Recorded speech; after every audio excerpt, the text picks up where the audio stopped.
तो ये जो जीत है वो कोई छोटी मोटी जीत नहीं है। भारतीय जनता पार्टी के हित में कहीं ना कहीं ये जो पूरे वोट्स हैं वो काउंट होंगे और ये जो जीत है उनके पक्ष में कहीं ना कहीं दर्ज किया जाएगा।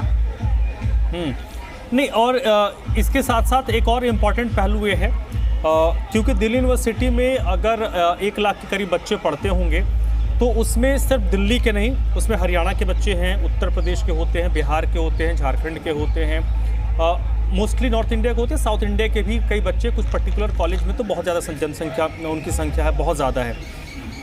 और वो बच्चे अगर यहाँ पर वोट करते हैं, एज ए स्टूडेंट यहाँ पर आकर वोट करते हैं, तो संभव है कि वो नतीजे उनके राज्यों में जब चुनाव होंगे तो वहाँ पर भी रिफ्लेक्ट करेगा, क्योंकि ड्यू किसी पर्टिकुलर स्टेट के बच्चे तो यहाँ है नहीं, ओवरऑल कई राज्यों के बच्चे यहाँ पर पढ़ते हैं। तो और वो परिणाम संभवतः उन राज्यों में भी जो विधानसभा के चुनाव होने हैं, चाहे मध्य प्रदेश में इस साल होने हैं, राजस्थान में इस साल होने हैं, अगले साल हरियाणा में चुनाव होने हैं, तो वो परिणाम रिफ्लेक्ट कर सकता है। ये एक मूड बता रहा है।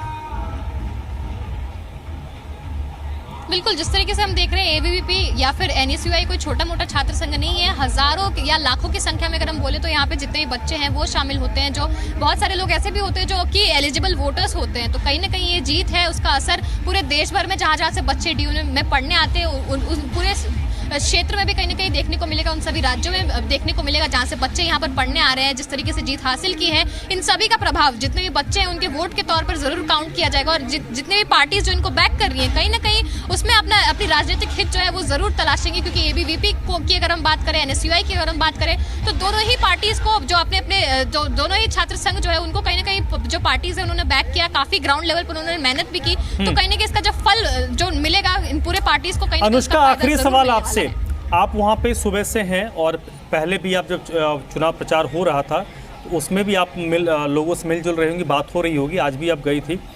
जब ये लगने लगा कि एनएसयूआई पीछे हो रही है, पहले तो था कि 2-2 का मामला बनेगा, फिर लगा कि 3-1 का मामला बनेगा, एक वक्त ऐसा भी लगा कि लगता है क्लीन स्वीप एबीवीपी कर जाएगी। एनएसयूआई के जो बच्चे थे वो क्या सोच रहे थे, कहाँ कमी रह गई जिसके कारण जो परिणाम है वो उनके हिसाब के नहीं रहे? बिल्कुल, जिस तरीके से अगर देखा जाए तो इसमें सिर्फ छात्रों की ही जो हम कहें कि रोल है वो ऐसा नहीं होता है। जितने भी बच्चे थे कहीं ना कहीं उनका काफ़ी ज़्यादा उनकी उम्मीदें थी, कांटे की टक्कर थी। वोटिंग के दिन भी जब हमने बच्चों से जाकर बातचीत की तो बराबरी का ही जो है देखने को मिल रहा था माहौल, बराबरी का मुकाबला जो है वो देखने को मिल रहा था। लेकिन एक समय के बाद जब वोटिंग की काउंटिंग शुरू हुई, सुबह का जब समय आया 8:30 के बाद से जो काउंटिंग है वो शुरू होती हुई, तो एक समय ऐसा भी आया जब एनएसयूआई का कैंडिडेट जो है वो प्रेसिडेंट सीट पर जीतेगा, इस तरीके के जो आंकड़े हैं वो बता रहे थे। लेकिन उसके बाद जब हमने देखा कि आंकड़े बदले, तब इस तरीके से जो नतीजे हैं वो आए, उसमें हम जो 2-2 सीटों का जो है कहीं ना कहीं 2-2 सीटों को लेकर के जो मामला है वो बनता नजर आ रहा था। उसके बाद एकाएक जब राउंड्स खत्म हुए, जब फाइनल राउंड्स पे लोग पहुंचने लगे, तब देखा गया कि एनएसयूआई की जो सीट है वो कहीं ना कहीं सिर्फ एक वाइस प्रेसिडेंट की सीट पर वो अच्छा परफॉर्म कर रही थी, बाकी सभी सीटों पर एबीवीपी के छात्र जो है वो काबिज रहे।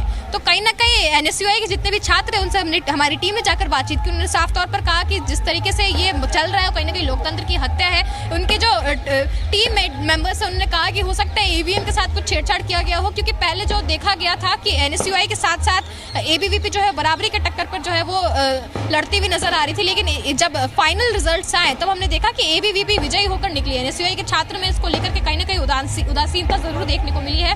और जब उनसे बातचीत जो हमने की तो उन्होंने सेम बात यही कही कि एबीवीपी लगातार कई सालों से यहाँ पर है और कई सारे ऐसे मुद्दे हैं जिसके ऊपर बातचीत नहीं की जाती है, जिसके ऊपर जो कमी है, जिस कमी को लेकर के वो सभी लोगों के पास गए थे, सभी छात्रों के पास गए थे और उनसे वोट देने की अपील जो है उन्होंने की थी। लेकिन उसके बावजूद जो नतीजे आए हैं वो इसके इतर आए हैं और एबीवीपी ने 3 सीटों पर कहीं ना कहीं जीत हासिल की है। बराबरी का जो मुकाबला होता वो कहीं ना कहीं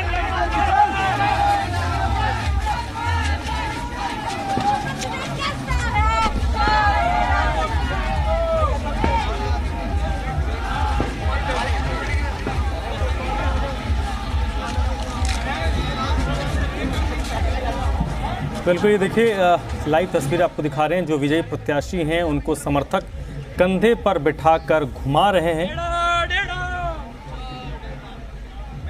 और तुषार जो प्रेसिडेंशियल पोस्ट के उम्मीदवार थे अखिल भारतीय विद्यार्थी परिषद की तरफ से, उन्होंने जीत दर्ज की है।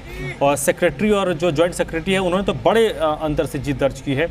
हम लगातार बात कर रहे थे कि आखिरकार कैसे इन नतीजों का प्रभाव आने वाले चुनाव में नज़र आएगा, क्योंकि दिल्ली विश्वविद्यालय छात्र संघ का जो चुनाव है उसका अपना एक अलग महत्व है, अलग वैल्यू है। अनुष्का, क्या ये पॉसिबल संभवतः नहीं हो पाएगा आपसे अभी, क्योंकि इन लोगों ने अभी मीडिया से बात नहीं की है जो विजयी प्रत्याशी हैं? ये जो विजय प्रत्याशी हैं वो इस वक्त अपने ऑफिस जाएंगे। जब यहाँ जीत का जो उत्सव है वो पूरी तरीके से मन जाएगा तब ये ऑफिस जाएंगे। उसके बाद प्रेस कॉन्फ्रेंस के दौरान ये मीडिया को एड्रेस करेंगे, मीडिया से बातचीत करेंगे, आगे की जो इनकी रोड मैप है इसके बारे में चर्चा करेंगे। और लगातार जिस तरीके से उन्होंने जीत हासिल की है, जिस मेहनत से उन्होंने ग्राउंड पे काम किया है, माइक्रो लेवल पर जितनी भी विद्यार्थियों की जो मांगे थी उसको पूरी करने की बात जो है वो सामने रखी थी, उसको कहीं ना कहीं ये लोग सामने रखेंगे। और आगे किस तरीके से इनको अपने कार्यभार संभालना है उस पर भी चर्चा जो है वो की जाएगी।